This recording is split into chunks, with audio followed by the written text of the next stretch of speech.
جب حضرت نوح علیہ السلام کی قوم پر طوفان آ گیا، ساری قوم اس طوفان میں ہلاک ہو گئی، تو اس کے بعد اللہ تعالیٰ نے وحی کے ذریعے حضرت نوح علیہ السلام کو حکم دیا۔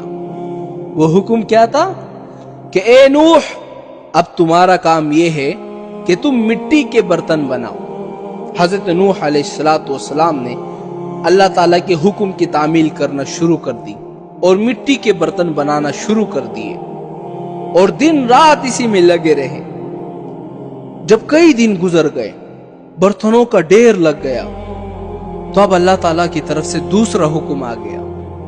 حکم کیا تھا کہ اے نوح، اب تم ان سارے برتنوں کو ایک ایک کر کے توڑ دو۔ حضرت نوح علیہ السلام نے عرض کیا کہ اللہ، میں نے بڑی محنت سے اور آپ کے حکم پر بنائے تھے، اب آپ ان کو توڑنے کا حکم دے رہے ہیں۔ اللہ تعالیٰ نے فرمایا کہ ہمارا حکم یہ ہے کہ ان کو توڑ دو۔ حضرت نوح علیہ السلام نے ان کو توڑنا شروع کر دیا، لیکن دل دکھا کہ اتنے محنت سے بنائے اور ان کو توڑنے کا حکمت دے رہے ہیں۔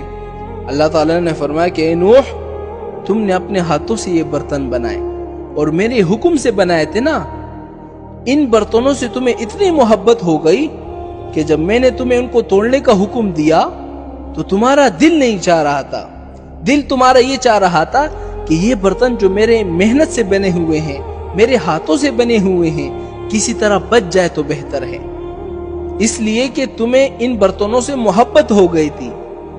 لیکن تم نے ہمیں نہیں دیکھا کہ ساری مخلوق کو میں نے اپنے ہاتھوں سے بنائی ہے، اور تم نے مجھے ایک مرتبہ کہا تھا اے نوح، رب لا تذرنی علی الارض من الکافرین دیارا، اے اللہ، زمین میں بسنے والے سب کافروں کو تو ہلاک کر دے اور ان میں سے کوئی بھی باقی نہ رہے۔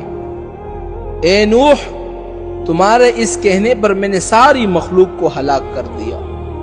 یہ اللہ تعالیٰ ان کو اشارہ کر رہے تھے کہ جب مٹی کے برتن تم بنا رہے تھے، حالانکہ تم اپنی مرضی سے نہیں بنا رہے تھے، تمہاری خواہش نہیں تھی بلکہ میرے حکم سے بنا رہے تھے، پھر بھی تمہیں ان مٹی کے برتنوں سے محبت ہو گئی تھی، تو کیا ہمیں اپنی مخلوق سے محبت نہیں ہوگی؟ جب محبت ہے تو پھر تمہیں بھی میری مخلوق کے ساتھ محبت کرنی پڑے گی۔ لوگ آج کل کہتے ہیں کیا اللہ ہم سے محبت کرتے ہیں یا نہیں کرتے؟ ارے میرے بھائی، یہاں پر اللہ تعالیٰ نے فرمایا کہ میں تو کافروں سے بھی محبت کرتا ہوں، مسلمانوں سے تو میں اس سے بھی زیادہ کروں گا۔